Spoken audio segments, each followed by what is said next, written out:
എമ്പുരാൻ സിനിമയുടെ നിർമ്മാതാക്കളിൽ ഒരാളായ ശ്രീ ഗോകുലം ഗോപാലൻ്റെ വീട്ടിലും സ്ഥാപനങ്ങളിലുമൊക്കെ ആയിട്ട് 5 സ്ഥലത്ത്, മദ്രാസിൽ 3 സ്ഥലത്ത്, കോഴിക്കോട് 2 സ്ഥലത്ത് ഒക്കെ ED റെയ്ഡ് നടത്തി എന്നുള്ളതാണ് ഏറ്റവും പുതിയ വാർത്ത.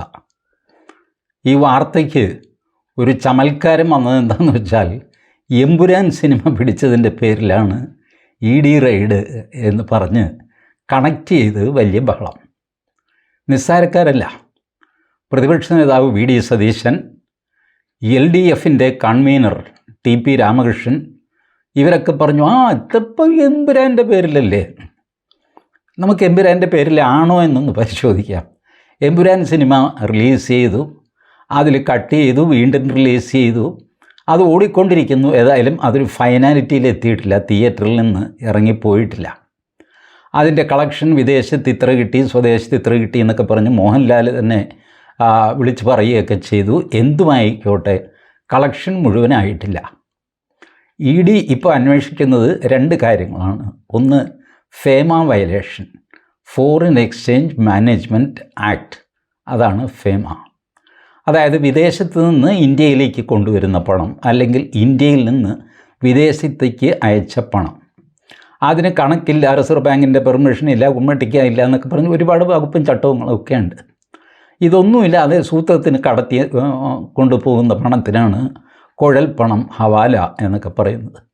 ഈ ഏർപ്പാടുകളൊക്കെ ഫേമ ആക്ടിൻ്റെ ലംഘനത്തിൽപ്പെടും. അടുത്തത് PMLA ആക്റ്റാണ്, prevention of money laundering act. Prevention of money laundering ആക്റ്റിൽ ഒരു കുറ്റകൃത്യത്തിൽ നിന്നുള്ള പണം നിങ്ങൾ വെളുപ്പിച്ചെടുക്കാൻ ശ്രമിക്കുന്നു. അങ്ങനെ ചെയ്യുമ്പോഴാണ് PMLA ആക്ടിൻ്റെ ലംഘനമാകുന്നത്. ഈ 2 വകുപ്പുകളും എമ്പുരാൻ സിനിമയുടെ പേരിൽ ചുമത്താറായിട്ടില്ല. കാരണം കാശ് മുഴുവനാകണം, തിയേറ്ററിൻ്റെ വീതം കൊടുക്കണം, അയാളുടെ വീതം കൊടുക്കണം, ഒക്കെ കഴിഞ്ഞാണല്ലോ മറ്റ് 2 നിർമ്മാതാക്കളുണ്ട്, അവർക്കുമൊക്കെ കൂടി ഇതൊക്കെ കഴിഞ്ഞിട്ടാണ് ഗോപാലൻ ചേട്ടൻ്റെ കയ്യിലേക്ക് ഈ പൈസ എത്താൻ പോകുന്നത്. എത്താൻ പോകുന്ന പൈസ നിയമവിരുദ്ധമാണ് എന്ന് പറഞ്ഞിട്ടൊരു കേസുണ്ട്.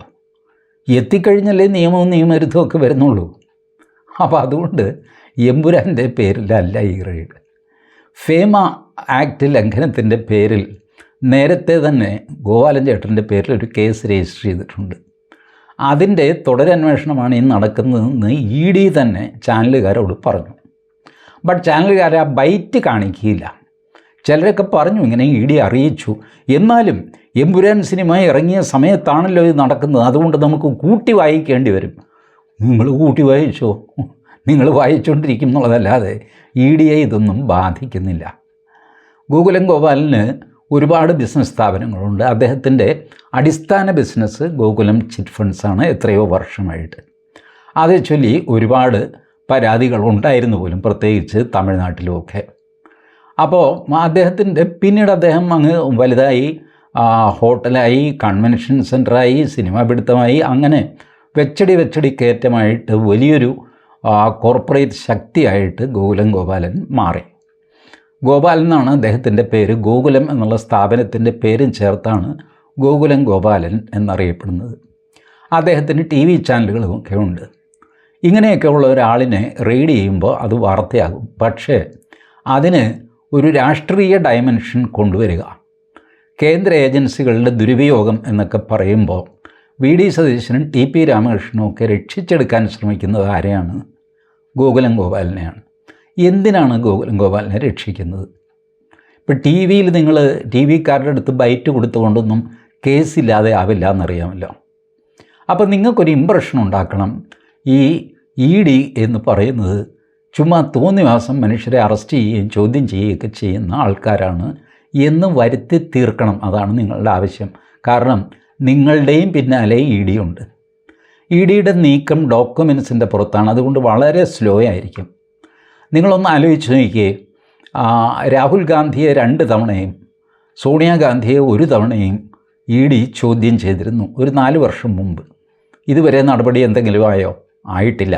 കാരണം അവർക്ക് കടലാസുകൾ വേണം. അതില്ലാതെ സാക്ഷിമൊഴിയുടെ പുറത്തൊന്നും ED കേസ് നിലനിൽക്കുന്നത് അത്യപൂർവം എന്തെങ്കിലും ആവശ്യത്തിന് സാക്ഷിമൊഴി എടുക്കും എന്നുള്ളതല്ലാതെ മുഴുവൻ അവർക്ക് കടലാസുകൾ, ഡോക്യുമെൻ്റ് ബേസ് ആണ് ഇ ഡിയുടെ കേസുകൾ. അപ്പോൾ ഇതിന് കാലതാമസം ഉണ്ടാവും. അപ്പോൾ മാർക്സിസ്റ്റ് പാർട്ടിക്ക് എന്താ വേണ്ടേ? അവരുടെ ആൾക്കാർ ഇ ഡിയുടെ റഡാറിലാണ്. കെ രാധാകൃഷ്ണനെ ഇ ഡി സമൻസ് അയച്ചിട്ട് ഇന്ന് വരാം, നാളെ വരാം, മറ്റന്നാൾ വരാം, ലോക്സഭ കഴിയട്ടെ, രാജ്യസഭ കഴിയട്ടെ എന്നൊക്കെ പറഞ്ഞ് നിൽക്കുകയാണ് കെ രാധാകൃഷ്ണൻ. രാധാകൃഷ്ണന് ഒരു ദിവസം അല്ലെ വേറൊരു ദിവസം ഇ ഡിയുടെ മുമ്പിൽ ചെല്ലേണ്ടി വരും, അല്ലെങ്കിൽ അവർ അറസ്റ്റ് ചെയ്യും. അപ്പോൾ കണ്ടില്ലേ, ഗോകുലം ഗോപാലൻ ചേട്ടനെ അറസ്റ്റ് ചെയ്ത പോലെ രാധാകൃഷ്ണനെ അറസ്റ്റ് ചെയ്തു എന്ന് പറഞ്ഞിട്ട് കരുവന്നൂർ കേസിൽ നിന്ന് എങ്ങനെയെങ്കിലും ഊരിയെടുക്കുക. ഇതൊക്കെ പബ്ലിക് പെർസെപ്ഷനല്ല. നിങ്ങൾക്ക് രാഷ്ട്രീയക്കാരുടെ ഒരു തത്വമുണ്ട്, നിങ്ങൾക്ക് അഴിമതി ചെയ്യാൻ ധൈര്യമായിട്ട് ചെയ്യാം, ബട്ട് ആ പെർസെപ്ഷൻ വരരുത്, അഴിമതിക്കാരനാണെന്നുള്ള തോന്നലുണ്ടാവരുത്. അതിനുവേണ്ടി ഇവരെന്ത് ചെയ്യും? ഏത് കേസ് വന്നു കഴിഞ്ഞാലും രാഷ്ട്രീയ പേരിതമാണ്, പൊളിറ്റിക്കൽ വെൻഡറ്റ എന്നൊക്കെ പറഞ്ഞ് പ്രസംഗിക്കും. ഇതാണ് ഇതിൻ്റെ ടെക്നിക്ക്.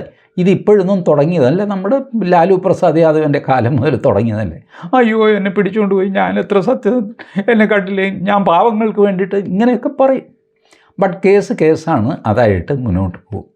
അപ്പോൾ ഒരു കാര്യം സുവ്യക്തമാണ്, ഗോകുലം ഗോപാലൻ്റെ വീട്ടിലെ അല്ലെങ്കിൽ സ്ഥാപനങ്ങളിലെ ഇ ഡി റെയ്ഡും എമ്പുരാൻ സിനിമയുമായിട്ട് യാതൊരു ബന്ധവും ഇപ്പോഴില്ല. ഇനി ഫ്യൂച്ചറിൽ ഉണ്ടാകുമോ എന്ന് പറയാൻ ഞാൻ ആളല്ല. ഇപ്പോഴില്ല എന്നുള്ളതിന് വലിയ നിയമപരിജ്ഞാനമൊന്നും വേണ്ട, സാമാന്യ ബുദ്ധി മതി. മിനിഞ്ഞാന്നിറങ്ങിയ ഒരു സിനിമയുടെ കളക്ഷനെ ചൊല്ലി ഇന്ന് അങ്ങോട്ട് ഇ ഡി റെയ്ഡ് ചെയ്തിട്ട് എന്ത് ചെയ്യാൻ പോവുക? ഗോകുലം ഗോപാലൻ പറയും, നിങ്ങളെന്താ ഈ പറയുന്നത്? ഈ സിനിമയുടെ കാശ് എന്തേലും വന്നിട്ടില്ല. വന്നെങ്കിൽ തന്നെ ഞാൻ ആനുവൽ റിട്ടേൺസ്, അതിൻ്റെ ക്വാർട്ടർലി റിട്ടേൺസ് സമർപ്പിക്കാനുള്ള സമയം പോലും ആയിട്ടില്ല. ഇത് ഏപ്രിൽ ഫസ്റ്റ് വീക്കിലല്ലേ നമ്മൾ നിൽക്കുന്നത്. എൻ്റെ റിട്ടേൺസ് തെറ്റാണെങ്കിലല്ലേ നിങ്ങൾക്ക് അതിൽ നിന്ന് എന്തെങ്കിലും കേസ് ഉണ്ടാക്കാൻ പറ്റുള്ളൂ. റിട്ടേൺസ് ഞാൻ തന്നിട്ടില്ല, റിട്ടേൺസ് തരാനുള്ള സമയം പോലും ആയിട്ടില്ല. നിയമാനുസൃതം ഞാൻ റിട്ടേൺസ് തരേണ്ട സമയം ആയിട്ടില്ല, പിന്നെ എന്ത് പിന്നെ എന്ന് ചോദിച്ചു കഴിഞ്ഞാൽ ഷൂ എന്നായിപ്പോയില്ലേ എമ്പുരാൻ. ബട്ട് മഞ്ഞുമ്മൽ ബോയ്സ് അങ്ങനെയല്ല. മഞ്ഞുമ്മൽ ബോയ്സിനെ ചൊല്ലിയും ഈ വിവാദമുണ്ട്. മഞ്ഞുമ്മൽ ബോയ്സിൻ്റെ മദ്രാസിലെ കളക്ഷൻ അത് ഇൻഫ്ലേറ്റഡ് ഫിഗറാണ് എന്നൊക്കെ പറഞ്ഞ് കാണിക്കുന്നു. കള്ളപ്പണം വെളുപ്പിക്കാനുള്ള വേറൊരു മാർഗമാണ് ഈ സിനിമ ഇറക്കിയിട്ട് അത് ലാഭത്തിലായിരുന്നുവെന്ന് വരുത്തുക, ഹോട്ടൽ നഷ്ടത്തിൽ ഓടിച്ചിട്ട് അത് ലാഭത്തിലാണെന്ന് വരുത്തുക. ഇങ്ങനെയൊക്കെയുള്ള പലവിധ തിരിമറികളുണ്ട് കള്ളപ്പണം വെളുപ്പിക്കാനായിട്ട്. ഇതിൻ്റെ പിന്നാലെയാണ് ഇ ഡി നടക്കുന്നത്. ഇതാണ് ഇതിൻ്റെ യാഥാർത്ഥ്യം. അതിനാൽ ഇ ഡി ഇപ്പോൾ ഗോകുലം ഗോപാലൻ്റെ സ്ഥാപനങ്ങളിലും വീട്ടിലും ഒക്കെ ആയിട്ട് റെയ്ഡ് നടത്തുകയും അദ്ദേഹത്തെ ചോദ്യം ചെയ്യുകയും കൂടുതൽ ചോദ്യം ചെയ്യാനായിട്ട് മദ്രാസിലേക്ക് വരണമെന്ന് ആവശ്യപ്പെടുകയും ഒക്കെ ചെയ്ത സംഭവത്തിന് മറ്റെന്തുമായിട്ടും ബന്ധമുണ്ടാകാം, പക്ഷേ എമ്പുരാൻ സിനിമയുമായിട്ട് യാതൊരു ബന്ധവുമില്ല എന്നുള്ളതാണ് സത്യം. എൻ്റെ ദേശീയവാദികളായ സുഹൃത്തുക്കളും പെട്ടെന്ന് കയറി ഇത് വിശ്വസിക്കരുത്. കണ്ടില്ലേ, കേന്ദ്ര സർക്കാർ അപ്പം തന്നെ കയറി അങ്ങ് പിടിച്ചു. ഇങ്ങനെയൊന്നും അല്ല. അങ്ങനെ പിടിക്കാനാണെങ്കിൽ എമ്പുരാൻ സിനിമയുടെ പേരിൽ പൃഥ്വിരാജിനെയും മോഹൻലാലിനെയൊക്കെ പിടിക്കണ്ടേ? അവരുമൊക്കെ ഇതിനകത്തുള്ളതാണല്ലോ, അവരാണല്ലോ കളക്ഷൻ്റെ ഫിഗേഴ്സ് പുറത്തുവിടുന്നതൊക്കെ. നിങ്ങൾക്ക് എവിടെ നിന്ന് ഈ ഫിഗർ കിട്ടി, ആര് നിങ്ങൾക്ക് തന്നു, ആ പിടിയാണ് ഈ പിടിയാണ്, നിങ്ങളാണോ ലഷ്കർ എ തയ്യബ എന്നൊക്കെ ചോദ്യം ചെയ്ത് ബഹളം വയ്ക്കാം. പക്ഷേ അതിനൊന്നും നിയമസാധ്യത ഉണ്ടാവില്ല. അതുകൊണ്ട് കേന്ദ്ര സർക്കാർ അതിന് പോവുകയുമില്ല. പൊതുവേ കേരളത്തിൽ ഒരു ധാരണയുള്ളത്, എന്തോ അമിത്ഷാ ആരെയോ കടിച്ചു തിന്നാൻ ഇങ്ങനെ കാത്തിരിക്കുന്ന ഒരു കാട്ടാളനാണ്, എന്തെങ്കിലും വന്നാൽ അപ്പം തന്നെ ചാടി വീണ്.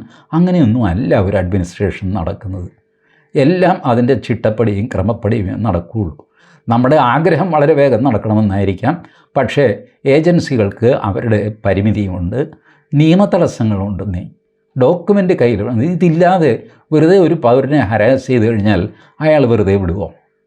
അപ്പോൾ ഇതൊക്കെ നോക്കിയും കണ്ടുമാണ് ഇ ഡി ആണെങ്കിലും ഇൻകം ടാക്സ് ആണെങ്കിലും ഈ പറഞ്ഞ department of revenue intelligence DRI ആണെങ്കിലും ഒക്കെ പ്രവർത്തിക്കുന്നത് നിയമവിധേയമായിട്ടാണ്. അതിന് അതിൻ്റേതായ സമയമെടുക്കും. ചിലപ്പോൾ അല്പം താമസിച്ചു എന്ന് വരും, ചിലപ്പോൾ മിന്നൽ പോലെ ചെയ്തു എന്ന് വരും. ഇതൊക്കെ അവർക്ക് കിട്ടുന്ന തെളിവിൻ്റെ അടിസ്ഥാനത്തിലായിരിക്കും. അതുകൊണ്ട് അനാവശ്യമായ അഭ്യൂഹങ്ങൾ പടർത്താതിരിക്കുക. ശ്രീ ഗോകുലം ഗോപാലൻ്റെ ഇപ്പോൾ നടന്നിരിക്കുന്ന റെയ്ഡ്, അദ്ദേഹത്തിൻ്റെ ചോദ്യം ചെയ്യൽ, ഇതിനൊന്നും എമ്പുരാനുമായിട്ട് യാതൊരു ബന്ധവുമില്ല എന്നുള്ളതാണ് സത്യം. മറ്റ് സത്യങ്ങൾ ഇനിയിപ്പോൾ ഈ കേസിൻ്റെ വിവരങ്ങളൊക്കെ പുറത്തു വന്നാൽ മാത്രമേ എന്തിൻ്റെ പേരിലാണ് ഇതെല്ലാം എന്ന് നമുക്ക് പറയാൻ പറ്റുള്ളൂ. മഞ്ഞുമ്മൽ ബോയ്സിൻ്റെ പേരിലാണോ, അതോ ചിട്ടി കമ്പനിയിലെ തട്ടിപ്പ്? കാരണം ED പറയുന്നത് ചിട്ടി ഏർപ്പാടിൽ വന്ന ഒരുപാട് പരാതികൾ, ആ പരാതികൾ വെച്ചിട്ടാണ് ഫേമ ആക്ടിൻ്റെ ലംഘനം കണ്ടുപിടിക്കുകയും അതിൻ്റെ പേരിൽ നടപടികൾ തുടങ്ങിയിരിക്കുകയും ചെയ്തിരിക്കുന്നത് എന്ന് പറയുന്നു. ചിട്ടി കമ്പനിയെ ഗോകുലം ഗോപാലിനെ കളിയാക്കുന്ന ഒരുപാട് പേരുണ്ട്. അതിലൊരാൾ നമ്മളുടെ കാർന്നൂർ വെള്ളാപ്പള്ളി നടേശനാണ്. തമാശയ്ക്കാണെങ്കിലും പഴശ്ശിരാജ ഇറങ്ങിക്കഴിഞ്ഞപ്പോൾ വെള്ളാപ്പള്ളി നടേശൻ പറഞ്ഞിരുന്നു, ഇത് പഴശ്ശിരാജയൊന്നുമല്ല പലിശരാജയാണ് എന്ന് പറഞ്ഞിരുന്നു. കാര്യം തമാശയാണ്. അപ്പോൾ ഇങ്ങനെയൊക്കെ ഈ അങ്ങോട്ടും ഇങ്ങോട്ടും ഒക്കെയുള്ള പറച്ചിലൊക്കെ ഉണ്ടായിട്ടുണ്ട് എന്നുള്ളതല്ലാതെ ഇതിൻ്റെ സത്യാവസ്ഥ നമുക്കാർക്കും അറിയില്ല. അത് പുറത്തു വരട്ടെ, വരുമെന്നേ ഒരു ദിവസം, അപ്പോൾ നമുക്ക് നോക്കാം. Thank you.